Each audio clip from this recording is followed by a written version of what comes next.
Welcome to Uncensored Disability Chat about every topic. Today, our topic is about disability and employment. I have a special guest for you, Dan Pillar, and he is here to introduce about his employment. Dan, can you tell us how you got your disability? 19 years ago, give or say, I was on a different job site and I was standing behind a big truck and we got it stuck on a lot of ice. So I stood behind it and tried to pull it down, like jump to balance it. So I put a 4x8 sheet of plywood behind the tire and wedged my foot against it. And apparently it must have caught it, and I slipped and it caught me. I woke up with my hands touching the wheel, so the truck backed up over top of me so it was a dually, so each tire went over my legs, and it was a very traumatic event. It was just a tough time, but 19 years later now, I'm on WCB, so if you don't know what that is, that's workers' compensation. Dan, what level of injury did you receive from your accident? I received a C5, C7 pressure break. From your C5 and C7 break, what ability or disability did that left you with? I can't feel anything from the chest down. And you use a manual wheelchair full time? Yeah. I don't use power chairs. I don't like them because the batteries run out. In a manual chair, my battery never runs out. You know, most people of your disability and mine uses a power chair. Did you use a power chair before as well? Yeah, I used a power chair for the first 2 years.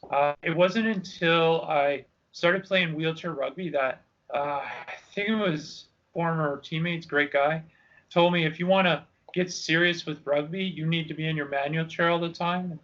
That's what I did. What kind of job were you doing at the point of your accident? It was called prefabrication construction, where we would build a house on one site and a semi would come and take it to another. So my specialty was siding and soffit.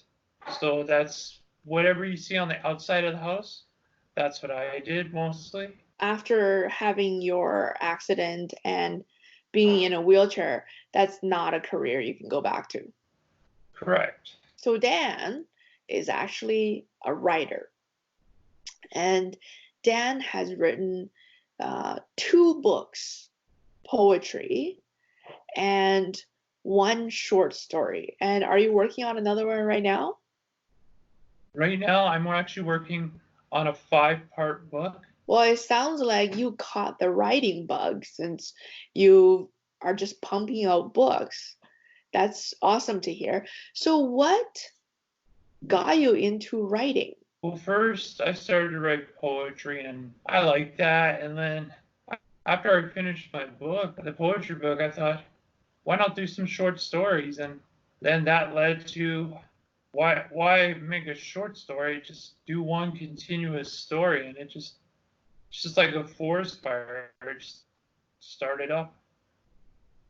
Well, I got permission from Dan to read you one of his poems as published in his first poetry book is called For Your Heart Sincerely, My Soul.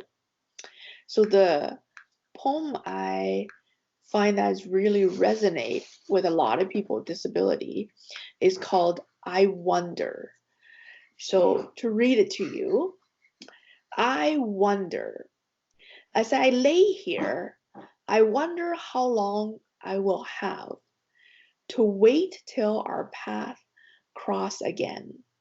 I wonder if you even remember who I am, even in this crowded world. I wonder if your life is as lonely as mine, where you pour out all this good karma and get nothing in return. I wonder, are you even out there? Should I just give up on waiting and put my blinder upon you. I wonder why some people have to struggle in life and others have nothing to worry about. I wonder, why did you put me in this chair? I wonder if I will ever have a life without this pain in my butt.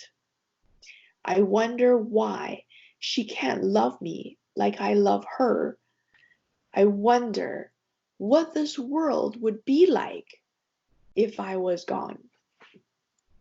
This is a very powerful poem and especially resonate with a lot of people with disability like ours because we remember what it used to be when we're able-bodied person and now we are the way we are. So what inspired you or at what point of your life did you write this poem? This one, I think I wrote about 17 years ago. I was in the hospital and I just feeling a lot of loss. It's a lot of emotions. Had somebody special. She wasn't showing that same affection, so I felt it easier to put it on paper. Did writing this poem help you to maybe heal or get out your frustrations?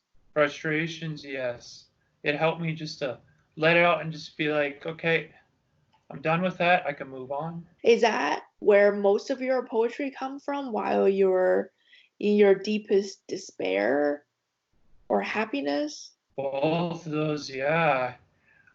You got to write from where your heart is, and when you're in that despair, it really helps to put it out, and then it helps to translate that people can see what you're writing. And when you're in pure joy, those are the fun ones. You just like to look back on. You're like, wow, that happened to me. I think most of us who's been in the hospital, seeing the loved ones like what we went through, experience ourselves, can relate very well to your poem and every word. So, with I wonder, do you have any answers to what you were wondering? I'm still wondering, but I'm not holding on to it. Why write poems? Poems, they just come to me sometimes. I'm wheeling and I get a vision. It helps to get it out, and also people read that they can see that there's hope. Like, not all of my poems are down and depressing, but there's a lot of, I try and put there's hope. Like, life's a marathon, so don't look at things right at like when you first get hurt. Don't look at it right there, but just be patient, go to church, and things will slowly work out. I always find poetry, it's an expression, however, is so generic enough that almost everyone read it. And if they are in that situation or similar to that situation, they can interpret it and make your poetry about their lives as well.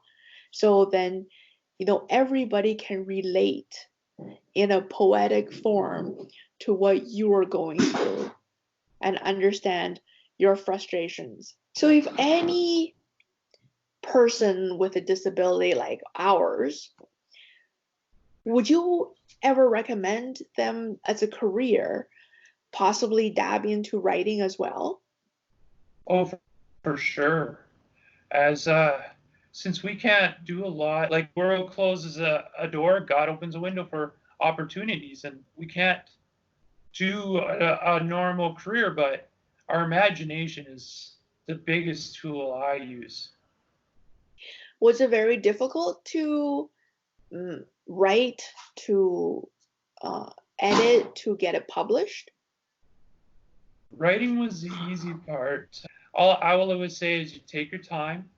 Don't let anyone rush you. It's your book, it's your money. So you have to take a month, do it. So how did you find a publisher? I went online and I found a few. This one publisher, they were in the States. Uh, It was all right. My first one, I found it publishing in Edmonton, and these were all self-publishing. I would say take your time and check the reviews. Is there anything you'd like to say to other people who's in our situation, perhaps could not go back to their old job, perhaps who are looking for a new career? Is there anything you want to say to them? If you want it, it's like the saying goes, you miss 100% of shots you don't take. So you just keep pounding those doors. Like they can only say no so many times. And if you have a passion about something, that's one I would say pursue it. Pursue it as much as you can, and just keep. One day somebody's gonna open that door, and it's. I remember Harry Potter.